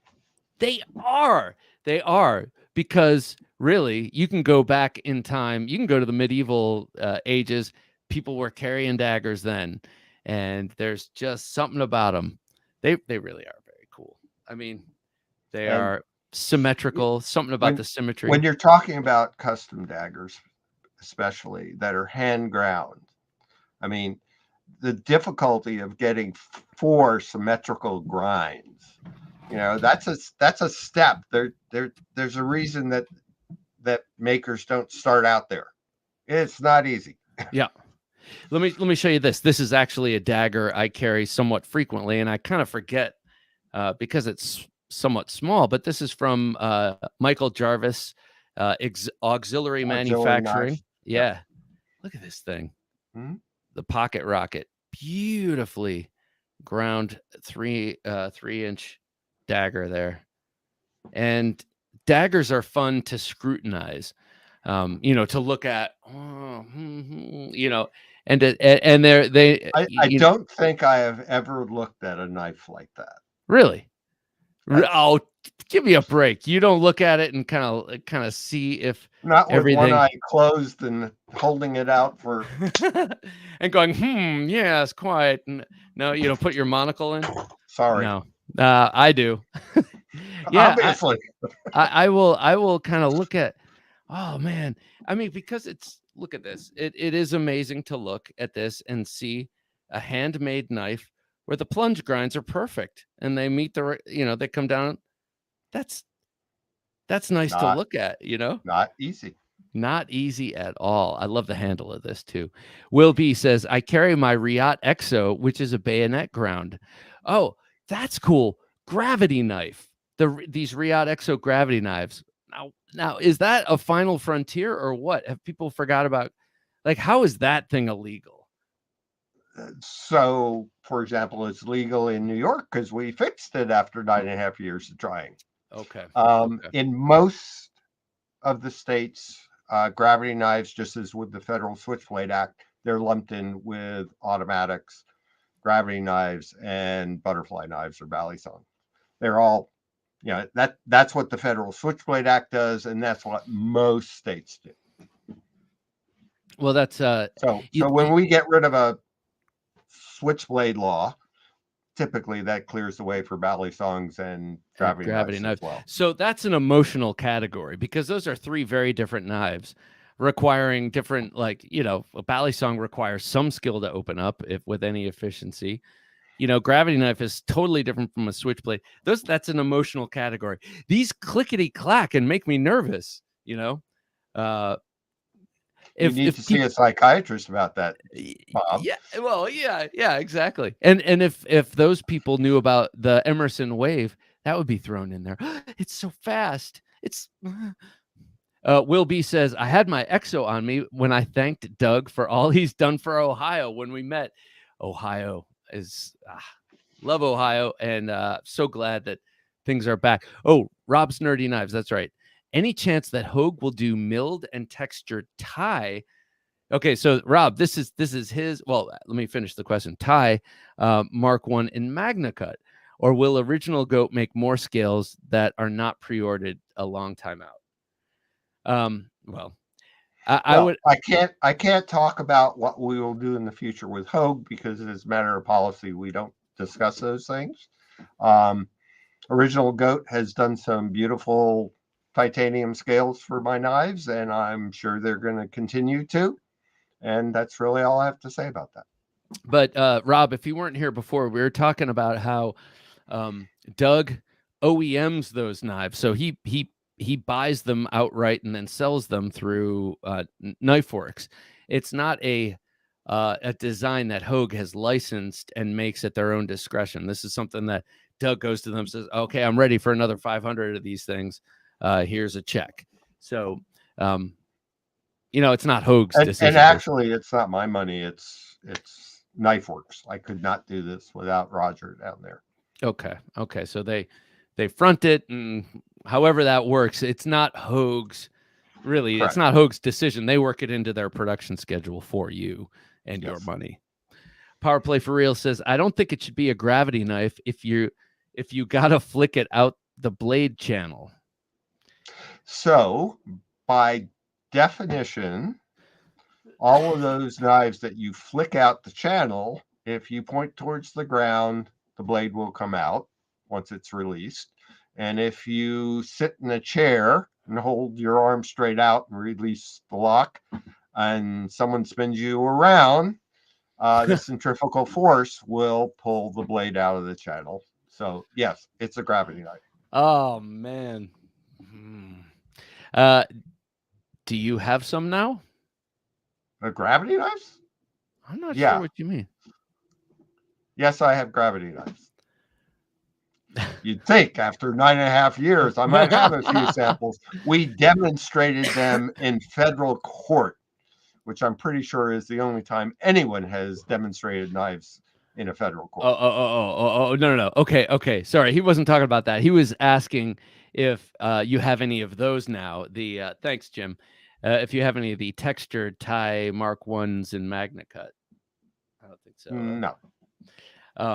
But an interesting question about the gravity knives after fighting it for the one before the Riat Exo came out, the one gravity knife I could actually ever think of was that German paratrooper knife, with the big Yeah, that's the only gravity knife I could ever actually conjure up. They were actually fairly popular in Europe. There were a number of German manufacturers who made them prior to and after the paratrooper knife. And, there are a few people making them today. I think there was a period of time where people were, where cops would be like, "Oh, if I can whip it open, it's a gravity knife." 9.5 years in New York City. Really, that's what that was about. Ah, Trying to basically abusing New York State's gravity knife statute so that virtually any lock blade knife could be a gravity knife if you yeah, could get someone strong enough to flick it open. And trust me, you get some 350-pound cop who works out yeah, every day, he can open almost any knife.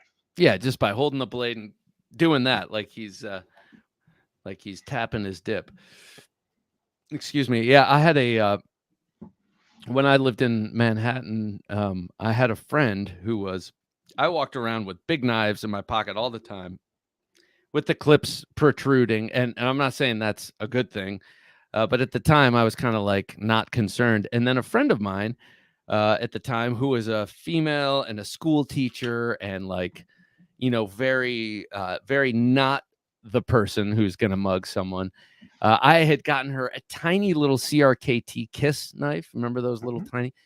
Yep. And she, it was like it looked like a money clip basically, and she had it in her pocket, and she got stopped by cops on the subway, and it was like this big deal, like multiple cops shaking her down for this, and I was like, damn, if they Was knew she about. pretty? Not particularly. Oh, okay. So and didn't even, wouldn't have even put out the vibe like she played for that team, let's say. But still, she was hassled, and I was. It is illegal even today to carry a knife that is not 100% concealed in New York City. So a knife clipped to your pocket, unfortunately, is just asking for it to be confiscated. And even I remember reading an article saying that even a Swiss Army knife that's bulging in your pocket and can be identified as such is a problem. Potentially, yes. Creepy, Potentially, yes. creepy. All right, Less so likely, but yeah. as we start to wrap up, Doug, I'm sure you've put a lot of thought into this over the years, but what are the things that need to change in the hearts and minds of people in the United States, especially legislatures, before this kind of thing is not something that needs to be fought over in this continuous, arduous effort? That is your life's work. I'm not saying, but I I I don't have to worry about running out of things to do. I mean, the fact of the matter is, in some people's minds, every knife is a weapon and weapons are bad. It's unfortunate that they look at things that way, that they think of self defense as, oh, you don't want to be able to defend yourself until, of course, it's them Mhm. looking down the sights, like down the barrel of a gun or looking at the point of a knife. Um, that tends to turn people on the left into people on the right. But the fact of the matter is, there are just people out there who can't think of any other reason to carry a knife except as a weapon, even though they're used 99.99% of the time as simple tools. And just like we see with assault weapons bans, it's an emotional thing that has nothing to do with reality. It's emotions. It's the same reason we buy knives. We're sitting here talking about how we love daggers. Yeah. Well, you didn't buy daggers because you were going to use them. You buy them because you had an emotional experience that made you want to own those. And most of us that are listening here, most of us in the knife community buy things that appeal to us emotionally. Because again, we don't need another knife. Yeah. Yeah, It's but because it says something to us, and that's the difference between buying one knife and buying some other knife. It's But all emotions. that's based on positive emotion. The difference is that the people who try to put prohibitions on things base everything on negative emotion. Negative emotion, They're and the other. opposite. They're the opposite end of the spectrum from us. And one of the reasons that we have been so successful is you can't wish things away. You have to accept the reality of what you're dealing with and figure out how you fix that. And we've been very successful at coming up with arguments for legislators and now hopefully for judges that make sense to them despite the reality. And as I said, if it were guns, we'd be in the same boat with everyone else who's trying to legalize firearms and concealed carry or whatever it is. Whereas because it's knives, we can come up with arguments that make sense to people who would otherwise not be on our side. It's accepting reality and figuring out, okay, this is reality now. How do we fix it? And that's what we've done very successfully. I mean, 44 bills in 28 states in the last 14 years. Amen. Well, so as we wrap up here, I know we've gone through it many, many, many times, but two things I want you to reiterate right here as we wrap. That is, as people leave this podcast, what you think they should do to help themselves and help Knife Rights. And what do you do if you're pinched and you got a knife on you? So, one, please send money. Please spread the word about Knife Rights. Two, we have an app for that. We have articles on our website. We have articles in the app on what to do if you're arrested. We offer in partnership with U.S. Law Shield. You can get insurance in case you find yourself in a situation where you have to use a knife or any other weapon for self-defense. If you are carrying any weapon, knife, firearm, baseball bat, I don't care what, for self-defense, if you have a weapon at home that you are going to use for self-defense, you need insurance because you may be in the right, but you can go broke proving that. And do I worry about that where I live in Arizona? Not so much. But that doesn't mean that the person who assaults you's family isn't going to sue you, and that you don't need to worry about the prosecutor, but you need to worry about his wife, his children, his parents. You need to protect yourself. It is not very expensive because I see what happens when people have to defend their defense of their life or that of their loved ones. And it is so sad. It costs so much. If you don't buy insurance through U.S. Law Shield, buy it through somebody. But if you buy it through U.S. Law Shield through our website, we do get a small payment. U.S. Law Shield. I gotta do that because I'm always talking about knives as self-defense. I'm always talking about just self-defense in general. And how many hundreds of thousands of dollars do you have to spare in defense? Yeah. And if you pick up a hammer, same thing. Yeah. Really? Yep. No, I know. I keep a hammer in my car just in case. And if I ever had to use it, you roll your eyes. Well, I also keep a knife. What am I going to bludgeon and stab someone? I don't keep a gun in my car because I don't want it stolen. Everything gets stolen around here. But I live in Arizona. I carry a firearm. Yeah. As well as knives, but. Yeah. All right. So insurance, I'm definitely going to check that out. Everyone, go to Knife Rights. Support any way you can, or maybe you go over to KnifeWorks and you buy an RSK of any flavor. And RSK, by the way, stands for Ritter Survival Knife. RSK.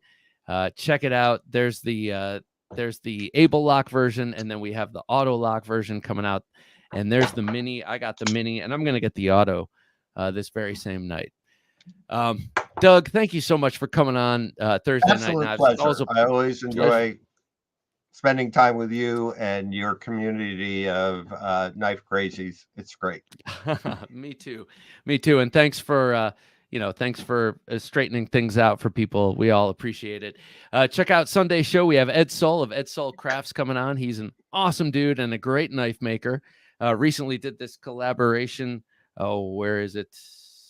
Oh, right here. With TM Hunt. This one's called the Brain Shovel. Interesting name. Very, very cool knife and a great guy. Check it out on Sunday. He was also on Forged in Fire, has some interesting stuff to talk about there. So thanks again to Doug Ritter. Thanks to one and all, to the patrons and to everyone watching, listening, and contributing. We greatly appreciate it.